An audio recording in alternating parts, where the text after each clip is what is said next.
제2차 세계대전 당시 가장 치명적인 전투기 중 하나였던 모스키토는 놀랍게도 나무로 만들어졌습니다. 당시 금속 항공기가 주류였던 시대에 목재로 제작된 항공기라는 발상은 무모해 보였습니다. 하지만 드 하빌랜드사의 이 대담한 시도는 결과적으로 전쟁의 흐름을 바꾸는 혁신적인 성과로 이어졌습니다. 특히 모스키토 기구는 독일군의 레이더망을 피해 고속으로 비행할 수 있었고 모스키토 폭격기로서 전략적인 임무를 수행했습니다. 우리는 이제 이 놀라운 항공기가 어떻게 설계되고 제작되었으며 전쟁에서 어떤 역할을 했는지 자세히 살펴보려 합니다. 드 하빌랜드가 목재 항공기를 고집한 이유. 1940년대 초반 드 하빌랜드사는 전통적인 금속 항공기 제작 방식을 과감히 벗어나 목재 항공기를 개발하기로 결정했습니다. 이는 당시로서는 매우 파격적인 선택이었습니다. 1936년 중반부터 독일은 심각한 원자재 부족 문제에 직면했습니다. 특히 항공산업에서 알루미늄, 구리, 강철, 고무 등의 수급이 감소하면서 항공기 생산에 큰 차질이 빚어졌습니다. 1939년 독일 항공산업계는 월간 300톤의 알루미늄을 공급받았고 1940년에는 2,000톤, 1941년에는 월간 16,000톤으로 증가했지만 여전히 부족했습니다. 이러한 상황에서 드 하빌랜드사는 남아도는 목재와 여유 있는 가구 공장 인력을 활용하는 혁신적인 해결책을 제시했습니다.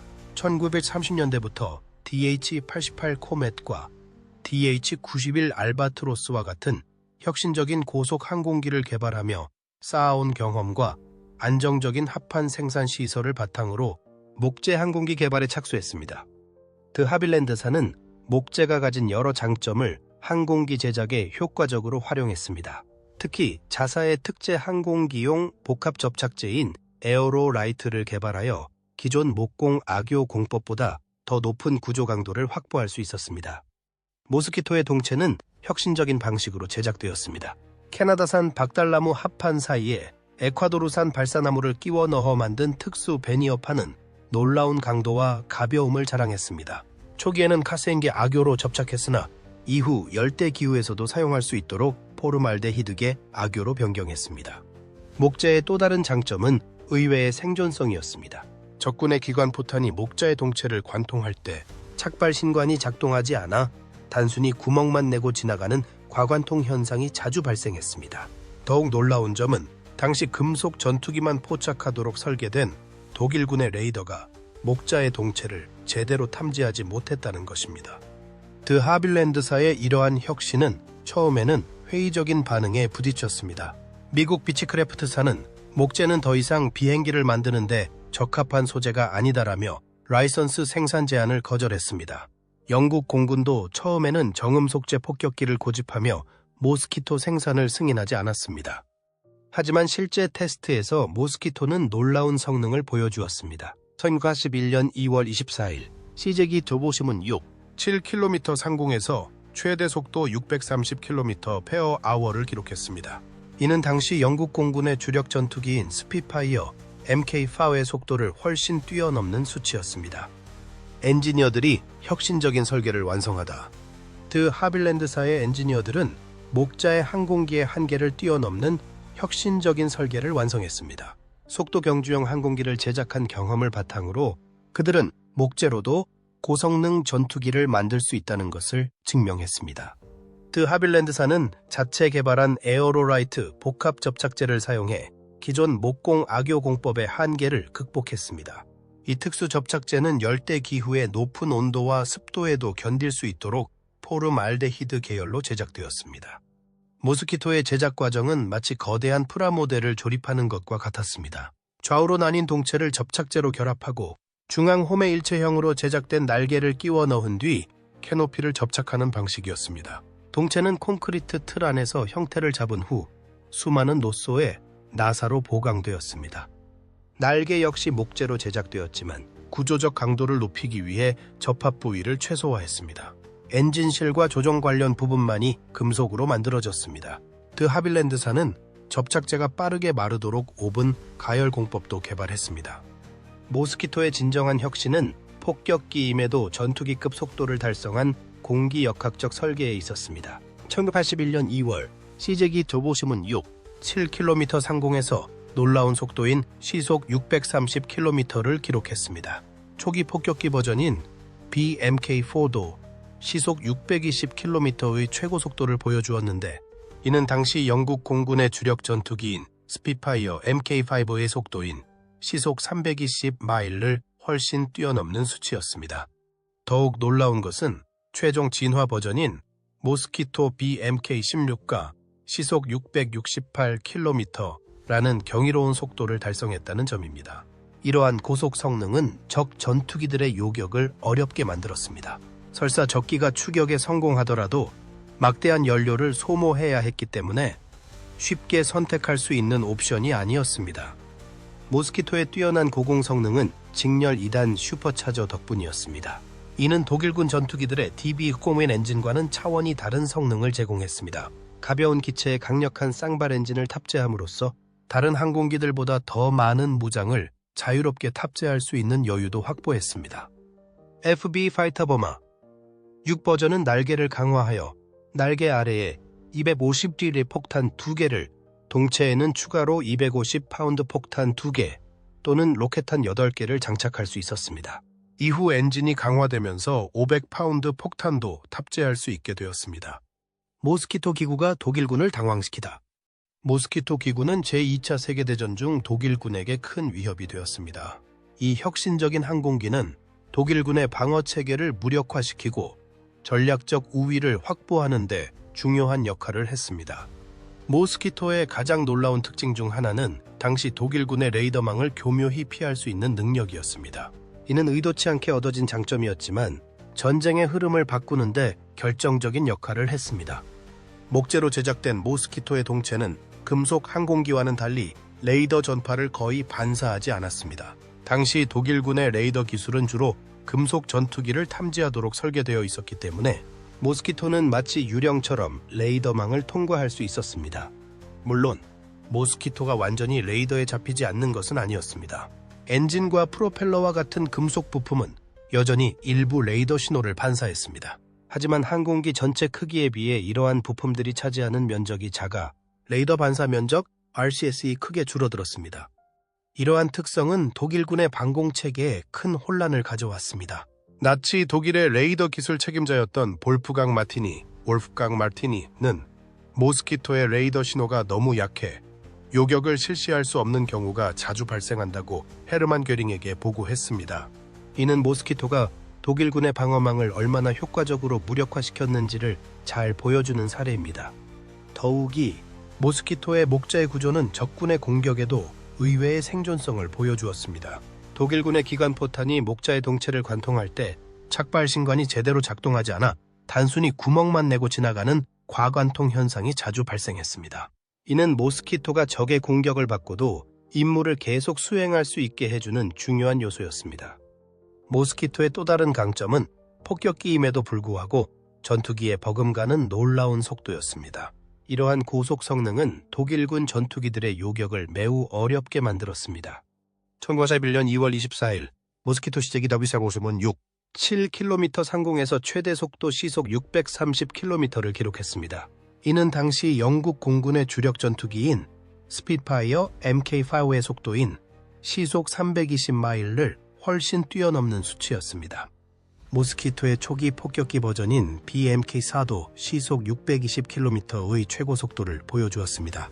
더욱 놀라운 것은 최종 진화 버전인 모스키토 BMK-16가 시속 668km라는 경이로운 속도를 달성했다는 점입니다. 이는 당시 독일 전투기들도 고공에서 시속 700km를 내는 수준이었다는 점을 고려하면 폭격기로서는 믿기 힘든 성능이었습니다. 이러한 고속 성능은 모스키토가 다양한 임무를 수행하는 데 큰 도움이 되었습니다. 모스키토는 폭격기 역할뿐만 아니라 폭격 선도기, 정찰기, 야간 요격기, 전투기 등 다양한 역할을 수행할 수 있었습니다. 특히 야간 전략 폭격기로 활용되어 패스파인더 포스 유도비 행대에 배치되기도 했습니다. 모스키토의 뛰어난 성능은 실전에서도 입증되었습니다. 모스키토는 28,000회 이상의 작전에 참가해 3번 5,000톤에 달하는 폭탄을 투하했습니다. 이 과정에서 상실한 모스키토는 193개에 불과했는데 이는 일반 중폭격기의 손실률 D 2%에 비하여 7%라는 매우 낮은 수치였습니다. 모스키토의 고속 성능과 스텔스 능력은 독일군에게 큰 위협이 되었습니다. 독일군은 모스키토를 따라잡기 위해 많은 노력을 기울였지만 대부분 실패로 돌아갔습니다. 예를 들어 독일은 모스키토에 대항하기 위해 타-154를 개발하려 했지만 결국 실패로 끝났습니다. 모스키토의 성공은 단순히 속도와 스텔스 능력에만 국한되지 않았습니다. 이 항공기는 우수한 탑재량과 순항 속도를 바탕으로 매우 효율적인 작전 수행이 가능했습니다. 특히 야간 경폭격기 부대의 주력기로 활약하며 정확한 조준과 항법으로 야간 고속 폭격을 성공적으로 수행했습니다. 모스키토가 참여한 가장 대담한 작전 중 하나는 제리코 작전이었습니다. 이 작전에서 모스키토는 프랑스 아미앙 형무소의 벽과 경비원 숙소를 정밀 폭격하여 레지스탕스 멤버들의 탈출을 돕는 데 성공했습니다. 이는 모스키토의 정밀 폭격 능력과 전술적 유연성을 잘 보여주는 사례입니다. 모스키토의 성공은 전쟁의 양상을 크게 바꾸어 놓았습니다. 독일군은 모스키토의 위협에 대응하기 위해 많은 자원을 투입해야 했고, 이는 결과적으로 독일의 전쟁 수행 능력을 약화시키는 데 기여했습니다. 모스키토는 단순한 폭격기를 넘어 전략적 우위를 확보하는 데 결정적인 역할을 한 혁신적인 무기 체계였습니다. 결과적으로 모스키토는 2차 세계대전에서 연합군의 승리에 크게 기여했습니다. 그것의 혁신적인 설계와 뛰어난 성능은 현대 항공기 설계에도 큰 영향을 미쳤으며 오늘날까지도 항공 역사에서 중요한 위치를 차지하고 있습니다. 모스키토맨들이 다양한 임무를 수행하다 모스키토는 단순한 폭격기를 넘어 영국 공군의 만능 일꾼으로 활약했습니다. 이 놀라운 항공기는 다양한 임무를 수행하며 연합군의 승리에 크게 기여했습니다. 모스키토의 첫 실전 배치는 사진 정찰기 버전이었습니다. 이는 모스키토의 다재다능함을 보여주는 시작에 불과했습니다. 이후 모스키토는 폭격기, 폭격선도기, 정찰기, 야간 요격기, 중전투기 등 다양한 역할을 수행했습니다. 모스키토의 다양한 파생형들은 각각의 특수한 임무에 맞게 설계되었다. 폭격형은 기체 하부에 폭탄고를 장착하여 효과적인 폭격 임무를 수행할 수 있도록 했으며, 전폭기형은 폭격수 자리를 없애고 전방에 기관총 4정, 전하방에 기관포 4문을 배치한 데 더해 주위계는 무유도 로켓을 장착하여 강력한 화력을 갖췄다. 야간 전투기형은 전폭기형을 기반으로 하면서도 주위계 고성능 레이더를 장착해 야간 공중전에서의 탐지 및 공격 능력을 향상시켰다. 한편 대잠 공격기형은 전방 기관총을 2문으로 줄이는 대신 전하방 기관포를 제거하고 6파운더 주포를 탑재하여 대잠 작전에서 더욱 효과적인 공격력을 발휘하도록 개량되었다. 이러한 다양성은 모스키토가 전장의 모든 상황에 대응할 수 있게 해주었습니다. 특히 모스키토의 뛰어난 속도와 고도 성능은 다양한 임무 수행에 큰 도움이 되었습니다. 모스키토 FB 파이터 bomber 배기는 날개를 강화하여 날개 아래에 250파운드 폭탄 2개, 동체에 추가로 250파운드 폭탄 2개 또는 로켓탄 8개를 장착할 수 있었습니다. 이후 엔진이 강화되면서 500파운드 폭탄도 탑재할 수 있게 되었습니다. 모스키토의 성능은 실전에서도 입증되었습니다. 전쟁 기간 동안 모스키토는 28,000회 이상의 작전에 참가해 35,000톤에 달하는 폭탄을 투하했습니다. 더욱 놀라운 것은 이 과정에서 상실한 모스키토가 193기에 불과했다는 점입니다. 이는 일반 중폭격기의 손실률 2% 비의 0.7%라는 매우 낮은 수치였습니다. 모스키토의 뛰어난 생존성은 목자의 구조의 특성에서 비롯되었습니다. 독일군의 기관포탄이 목자의 동체를 관통할 때 착발 신관이 제대로 작동하지 않아 단순히 구멍만 내고 지나가는 과관통 현상이 자주 발생했습니다. 이러한 특성 덕분에 모스키토는 2차 세계대전 중 모든 연합군 기체를 통틀어 가장 낮은 손실률을 기록했습니다. 모스키토의 다재다능함은 독일군에게 큰 위협이 되었습니다.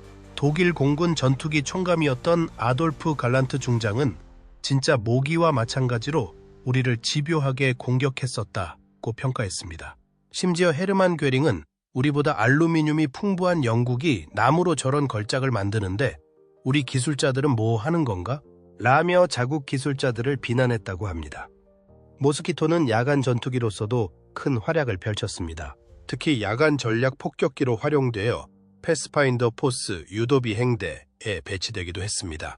모스키토, NF 나이트 파이터, MK2는 항공기 요격 레이더 MK45의 도움으로 야간에 영국 상공에서 독일 폭격기들의 공격을 막아냈으며 때로는 유럽 본토 상공에도 집단으로 출몰하여 야간 폭격 교란 임무를 수행했습니다.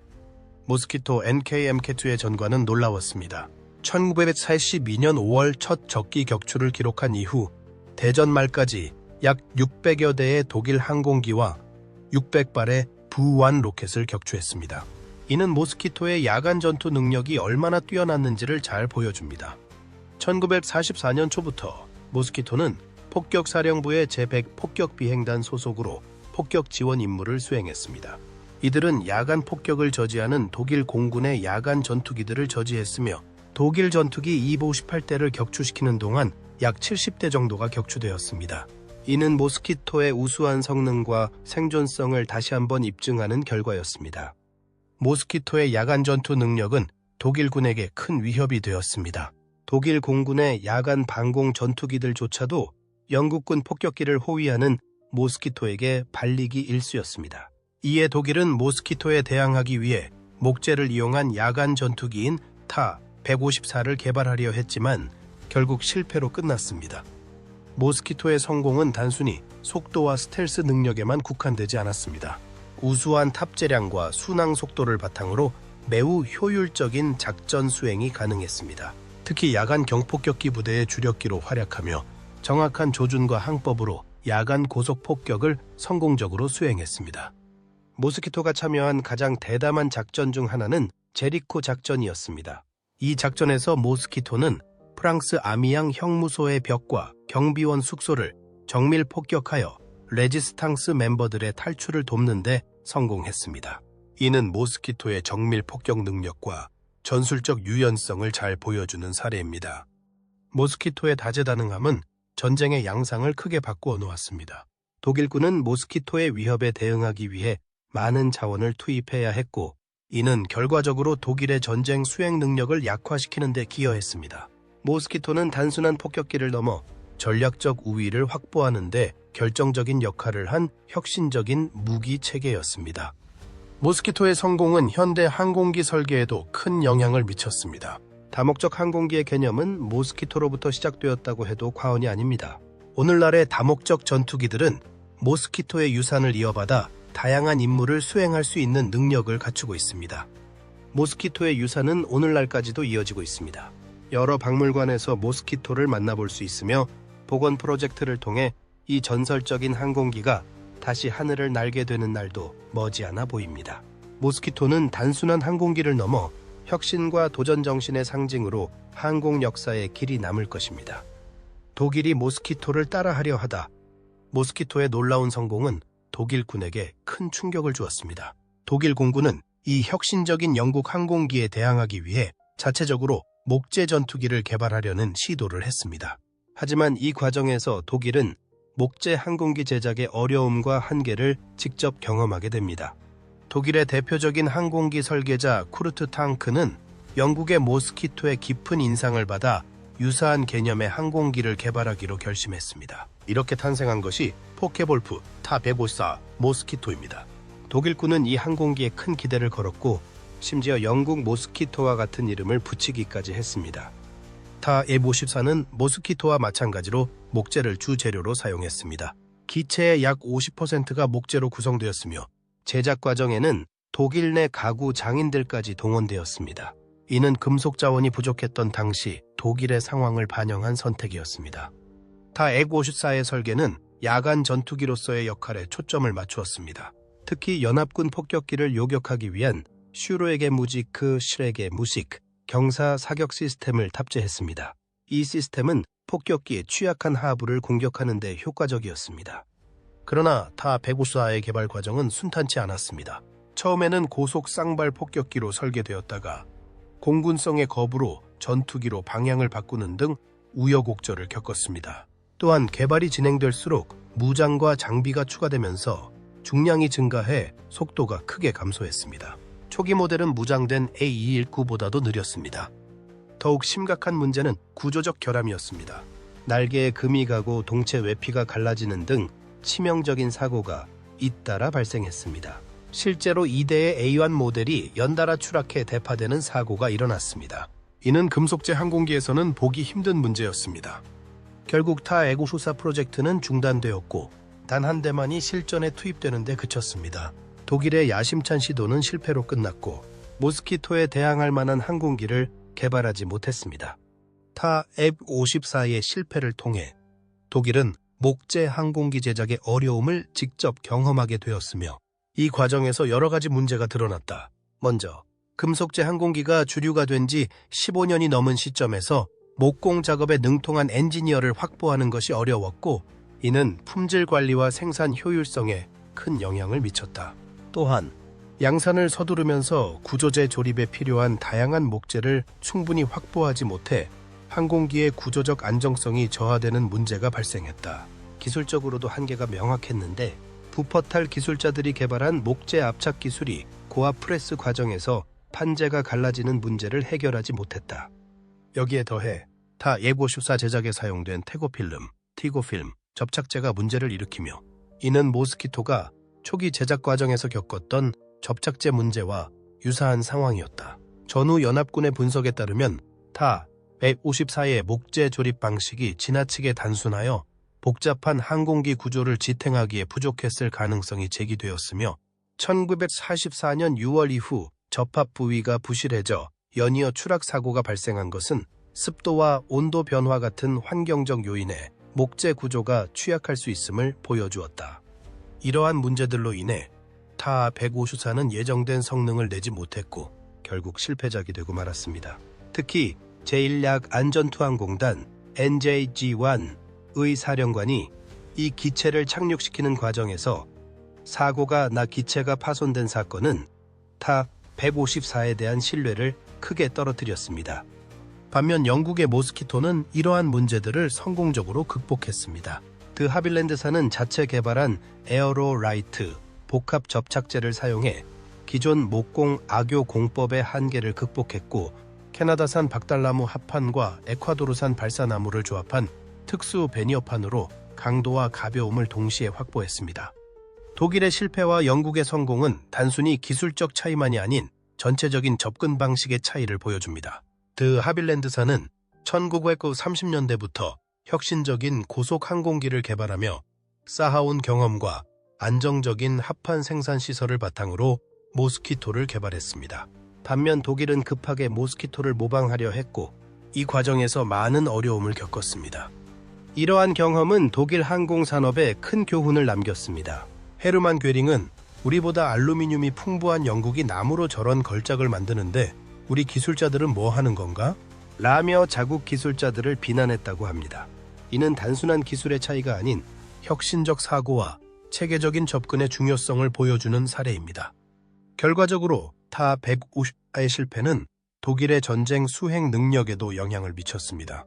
모스키토에 대항할 만한 항공기를 개발하지 못한 독일은 계속해서 모스키토의 위협에 시달려야 했습니다. 모스키토는 28,000회 이상의 작전에 참가해 3부 5,000톤에 달하는 폭탄을 투하했고 이 과정에서 상실한 모스키토는 193기에 불과했습니다. 이는 일반 중폭격기의 손실률 2% 비의 0.7%라는 매우 낮은 수치였습니다. 타 F-54의 실패와 모스키토의 성공은 항공기술 발전사의 중요한 이정표가 되었습니다. 이는 단순히 목재와 금속의 차이가 아닌 혁신적 사고와 체계적인 접근의 중요성을 보여주는 사례입니다. 오늘날의 항공기 설계에서도 이러한 교훈은 여전히 유효합니다. 연합군이 승리를 거두는 데 기여하다. 모스키토 폭격기는 연합군의 승리에 결정적인 역할을 했습니다. 이 혁신적인 항공기는 독일의 전쟁 수행 능력을 크게 약화시키는 데 기여했습니다. 특히 전략적 폭격과 정밀 타격 능력은 독일군에게 큰 타격을 주었습니다. 모스키토는 독일의 주요 산업시설을 파괴하는 데 큰 역할을 했습니다. 1943년부터 연합군은 독일의 전쟁 수행 역량을 파괴하기 위한 전략 폭격을 본격화했습니다. 이 과정에서 모스키토의 고속 성능과 정밀 폭격 능력이 빛을 발했습니다. 모스키토는 28,000회가 넘는 임무에 참가하여 35,000톤의 폭탄을 투하했습니다. 이는 엄청난 양의 폭탄이 독일 산업시설에 투하되었음을 의미합니다. 특히 주목할 만한 점은 모스키토의 낮은 손실률입니다. 전체 작전 중 상실된 모스키토는 100회국 3대에 불과했는데 이는 일반 중폭격기의 손실률 D 2% 비의 0%라는 매우 낮은 수치입니다. 모스키토의 성공은 고속 성능, 스텔스 능력, 다양한 무장, 그리고 정밀 폭격 능력 등의 요인에 기인한다.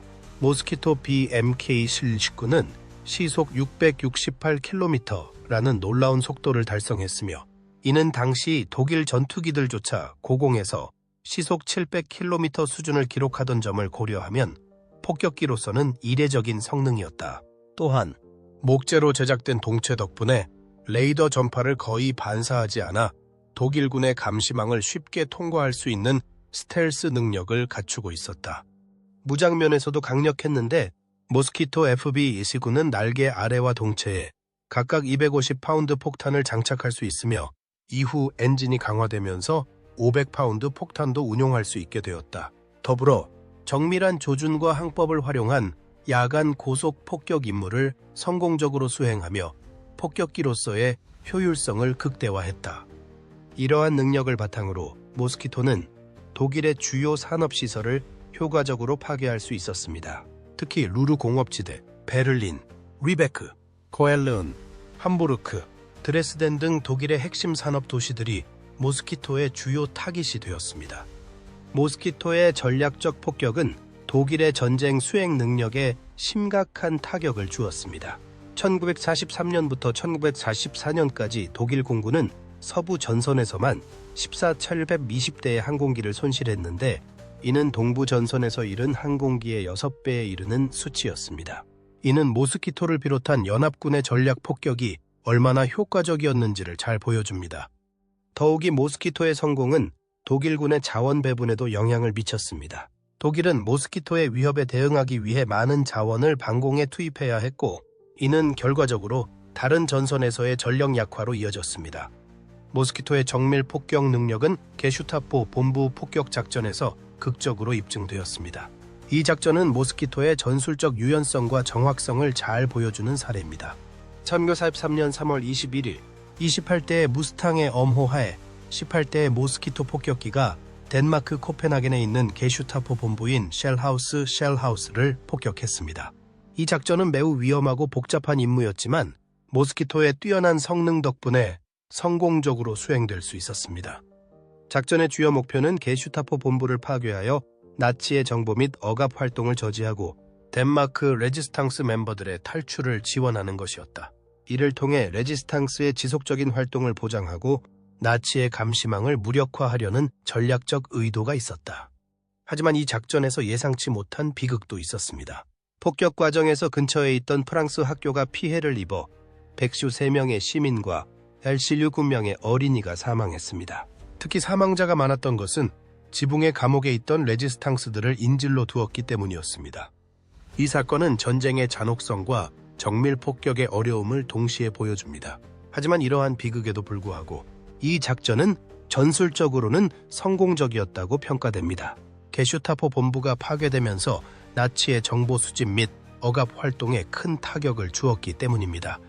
모스키토의 게슈타포 본부 폭격 성공은 독일군에게 큰 충격을 주었습니다.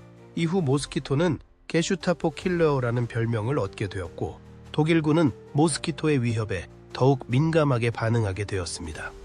이 작전의 성공은 모스키토의 뛰어난 성능을 입증하는 사례였다. 고속 침투 능력을 통해 적의 방공망을 뚫고 목표물에 신속히 접근할 수 있었으며 정밀 폭격 능력을 바탕으로 좁은 지역에 위치한 게슈타포 본부를 정확히 타격하는 데 성공했다. 또한 전투기의 엄호를 받으면서도 효과적으로 임무를 수행할 수 있는 전술적 유연성을 보여주었으며 무엇보다도 위험한 작전에도 불구하고 대부분의 모스키토가 무사히 귀환하며 높은 생존성을 입증했다. 이러한 모스키토의 성공은 연합군의 사기를 크게 높였고 반대로 독일군의 사기를 떨어뜨리는 데 기여했습니다. 특히 나치 정권의 핵심 기관인 게슈타포 본부를 파괴함으로써 독일의 점령 통치체제에 큰 타격을 주었습니다. 모스키토의 이러한 성과는 단순히 군사적인 측면에서만 중요한 것이 아니었습니다.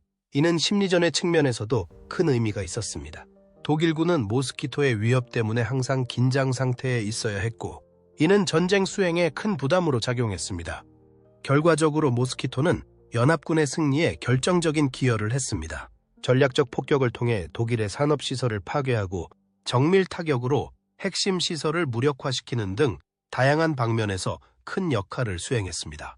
모스키토의 성공은 항공 전력이 전쟁의 승패를 좌우할 수 있다는 것을 명확히 보여주었고, 이는 이후 현대 전쟁의 양상을 크게 바꾸는 계기가 되었습니다. 현대 항공기 설계에 영향을 미치다. 모스키토의 혁신적인 설계는 현대 항공기 개발에 지대한 영향을 미쳤습니다. 특히 복합 소재 활용과 다목적 항공기라는 두 가지 측면에서 모스키토는 현대 항공산업의 선구자 역할을 했습니다. 항공기 설계에서 무게 감소와 기계적 성능 향상은 가장 중요한 요소입니다. 이러한 측면에서 복합 소재는 뛰어난 특성과 가벼운 무게로 인해 항공산업에서 가장 매력적인 소재로 자리 잡았습니다. 모스키토는 복합 소재를 항공기에 적용한 최초의 사례 중 하나입니다. 1930년대부터 드 하빌랜드사는 합성 목재를 사용한 고속기체 개발 실적을 쌓아왔습니다. 이러한 경험은 현대 복합 소재 항공기 개발의 토대가 되었습니다. 현재 항공기 설계자들은 복합 소재를 다양한 부품에 적용하고 있습니다. 특히 탄소 섬유와 접착제를 사용한 매트릭스 복합체는 기존 금속 재료보다 월등히 가벼우며 알루미늄보다 낮은 밀도를 자랑합니다. 이러한 특성은 여러 가지 장점을 제공한다. 연료 효율이 향상되어 운용 비용을 절감할 수 있으며 이착륙 속도와 거리가 감소해보다 다양한 환경에서 운용이 가능해진다. 또한 비행 속도가 증가하여 임무 수행 시간이 단축되고 공해 물질 배출이 줄어들어 환경 친화적인 운용이 가능해진다. 복합 재료는 기존 소재 대비 1160% 정도의 중량 감소 효과를 보여줍니다. 특히 탄소 섬유 복합 재료는 알루미늄보다 약 40% 가볍고 티타늄보다 탄성률이 높으며 우수한 내피로 특성을 가지고 있습니다. 1960년대 탄소 섬유가 개발되면서 복합 재료의 발전은 가속화되었습니다. 현재 복합 재료는 항공기 날개, 동체, 엔진 및 기타 부품에 광범위하게 사용되고 있으며 이는 모스키토가 시작한 혁신의 연장선상에 있습니다. 모스키토는 다목적 항공기 개념의 선구자입니다. 현대의 4세대 전투기들은 모스키토의 영향을 받아 멀티롤 능력을 갖추게 되었습니다. F-14 Tomcas, F-15 Eagle, F-16 Pating Falcon, A-18 호넷 등이 대표적인 예시입니다. 현대 항공기 설계에는 모스키토의 혁신적 요소들이 계승되어 다양한 발전이 이루어지고 있다. 먼저, 안전성을 강화하기 위해 모든 항공기는 단일 장애로 인한 위험을 최소화하도록 설계되며 오류 방지 시스템과 주요 부품의 중복성을 통해 이를 실현한다. 또한 인간공학적 설계를 적용하여 조종 및 운용 과정에서 실수를 줄이고 업무 효율성을 높일 수 있도록 다양한 시스템을 도입하고 있다. 더불어 서비스 경험이 축적됨에 따라 정비 프로그램을 지속적으로 감독, 개발, 갱신하는 체계를 확립하여 항공기의 성능과 신뢰성을 지속적으로 향상시키고 있다. 현재 한국의 항공산업도 이러한 혁신의 흐름을 이어가고 있습니다. 한국항공우주연구원은 4인승 소형 항공기 반디호와 한국형 헬기 핵심 구성품을 개발했으며 최근에는 친환경 고효율 항공 기술과 무인기 개발에 주력하고 있습니다. 특히 무인기 분야에서는 과학기술, 교통, 통신, 물류, 구조, 항공 촬영, 농업 등 다양한 민간 분야로 확대되고 있습니다. 2023년까지 무인기 시장 규모는 125억 달러로 증가할 것으로 예상되며 민수 분야는 연평균 35%의 높은 성장세를 보일 것으로 전망됩니다. 대한항공은 최근 복잡 형상의 대형 항공기 부품을 세계 최초로 개발하는 데 성공했습니다. 특히 타로토클레이브 공정인 고온액상 성형 공정을 적용해 일체형 항공기 날개 끝단 구조물을 개발했는데 이는 UAM과 무인항공기 및 군용항공기에도 적용 가능한 기술입니다. 이러한 발전은 모스키토가 보여준 혁신의 정신을 계승한 것입니다. 민항기 시장은 2030년에는 약 3,757억 달러 규모로 성장할 것으로 전망되며 무인기 및 UAM 등 신개념 비행체의 성장세도 두드러지게 나타나고 있습니다. 목재로 제작된 혁신적인 설계, 뛰어난 속도, 그리고 다양한 임무 수행 능력을 갖춘 드 해빌랜드 모스키토는 제2차 세계대전에서 가장 인상적인 항공기 중 하나였습니다. 방어 무장 없이도 성공할 수 있음을 증명했을 뿐만 아니라 하늘에서 전설적인 존재가 되어 아군과 적군 모두에게 경외심을 불러일으켰습니다. 여러분이 생각하기에 모스키토의 가장 특별한 점은 무엇인가요? 만약 직접 조종할 수 있다면 폭격기, 정찰기, 전투기 중 어떤 버전을 선택하시겠습니까? 여러분의 의견을 댓글로 남겨주세요. 영상을 시청해 주셔서 감사합니다.